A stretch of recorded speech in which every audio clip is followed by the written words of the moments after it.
A glimpse into the abyss, the school's haunting facade. Under the ghostly glow of a full moon, the silhouette of the old school loomed like a specter over the barren landscape. Its towering structure, cloaked in ivy and decay, stood defiant against the ravages of time, a monument to forgotten horrors. The windows, shattered and gaping, resembled the hollow eyes of a skull, peering into the soul of anyone daring enough to glance.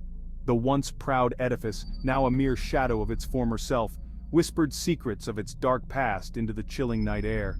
The iron gates, twisted and rusted, creaked mournfully with every gust of wind, as if lamenting their eternal vigil over this forsaken place. The path leading up to the main entrance was overgrown, with weeds clawing their way through the cracks in the pavement, desperate to reclaim what man had abandoned. An oppressive air of desolation hung heavily around the school, as though the very ground it stood on wished to sink away from the light of the living. As the moon climbed higher, its pale light cast eerie shadows that danced across the school's facade. These ghostly figures seemed to play out scenes of old, reenacting tragedies long since past, but never forgotten. The air grew colder, and a faint mist began to rise from the ground, swirling around the base of the building like a shroud, hiding it from prying eyes and perhaps protecting the secrets that lay within. In the deepest shadows where light dared not linger, there was a palpable sense of dread. It was as if the building itself was aware of its visitors, its presence looming larger with each step closer. The wind carried a low, mournful howl through the broken panes, a sound not just of decay, but of warning. This was no place for the living, the night seemed to whisper. This was a realm of shadows and whispers, a place where the past was not dead, but deadly. The whispering halls, inside the abandoned school. Stepping inside the school was like crossing the threshold into another world. The air was thick with dust and the smell of mold, a testament to years of neglect. The once vibrant hallways were now dimly lit by the occasional shaft of moonlight, each beam revealing floating dust motes and peeling paint. The walls, lined with lockers, bore the scars of time, rusted, dented, and marked with graffiti, silent witnesses to the laughter and screams that once echoed through these halls. The floorboards groaned underfoot, each step a cacophony in the oppressive silence. It was as if the building itself was speaking, its voice creaking and groaning, telling stories of the feet that had once trodden its corridors. A sudden cold draft would occasionally sweep through the halls, bringing with it whispers so faint they were almost imagined. These whispers seemed to call out, beckoning further into the depths of the school, towards secrets long buried. In one of the classrooms, desks were arranged as if awaiting their students, the chalkboard faded, but still clutching the remnants of lessons past.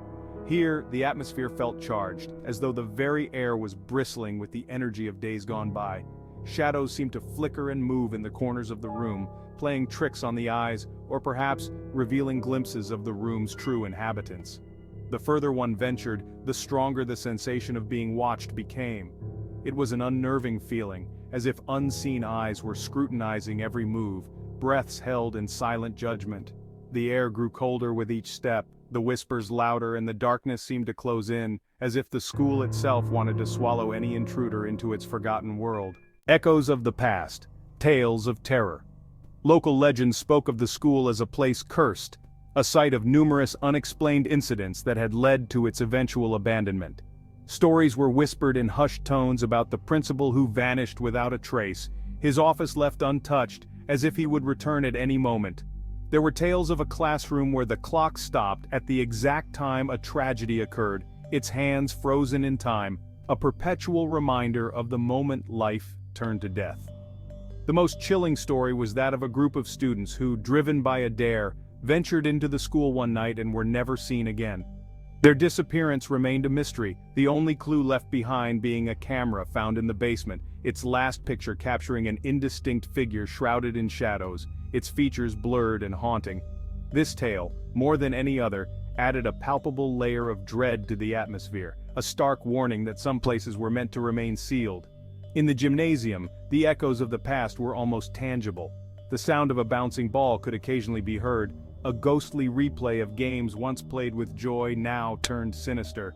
The bleachers, coated in dust, seemed to creak occasionally as if accommodating unseen spectators eager to watch a match that would never begin. The air here was heavy, laden with the scent of old sweat and whispered regrets, a cocktail of nostalgia and horror.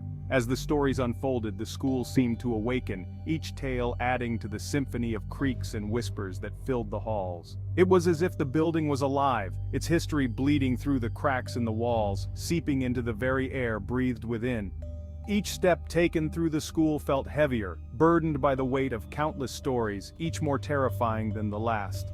The library, once a place of knowledge and learning, now stood as a silent witness to the passage of time, its shelves lined with books covered in dust and cobwebs. Some claimed to have seen a ghostly figure wandering between the bookshelves, its presence felt but never fully seen, a guardian of forgotten tales. Outside, the playground was no less eerie.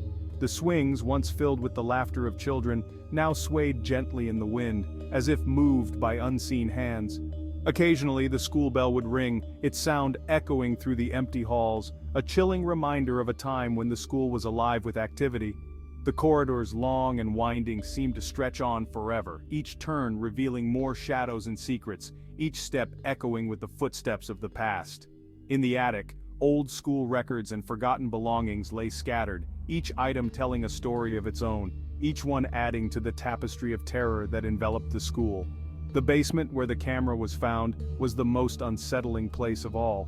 The air was thick with an oppressive silence, broken only by the occasional drip of water and the distant sound of whispers. The windows, though grimy and cracked, sometimes reflected faces that were not there, ghostly visages that seemed to watch and wait. The doors, heavy and wooden, creaked ominously as they opened and closed, as if moved by an unseen force, each creak a reminder of the school's haunted past. The grounds outside were no less foreboding. Overgrown and wild, they seemed to encroach upon the building, as if nature itself sought to reclaim the cursed site. Every corner of the school held a memory, every shadow a story, each one more chilling than the last, each one a testament to the terror that lingered within its walls. The heart of darkness. A chilling discovery. The basement was the heart of the school and perhaps its darkest part. Descending the rickety stairs, the air grew oppressively thick, the light from the moon struggling to penetrate the gloom. The smell of damp and decay was overwhelming and the silence was suffocating, broken only by the distant drip of water echoing through the void.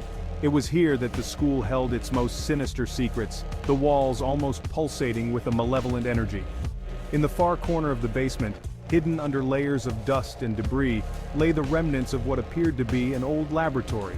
Jars with unrecognizable contents, long since dried and decayed, lined the shelves, and an old rusted surgical table stood ominously in the center. The air in this room was different. It was colder, and every breath felt like inhaling a story of despair. As the exploration delved deeper, a sudden clatter broke the silence. A box had fallen over, its contents spilling across the floor. Among the mundane items, a diary lay open, its pages yellowed with age. The handwriting was frantic, detailing experiments and rituals, speaking of a quest to breach the veil between life and death. The final entry was the most disturbing, ending abruptly with a smudge of ink and the words, "They are coming." The realization hit like a cold wave. The school was not merely a building but a gateway, a threshold between realms. The whispers, the shadows, the stories, they were all warnings, echoes of the past trying to safeguard the future. As the moon cast its final rays for the night, the whispers grew into a cacophony, urging a swift departure. The school, with its dark corridors and chilling secrets, was a book meant to be closed, its tales of horror left untold.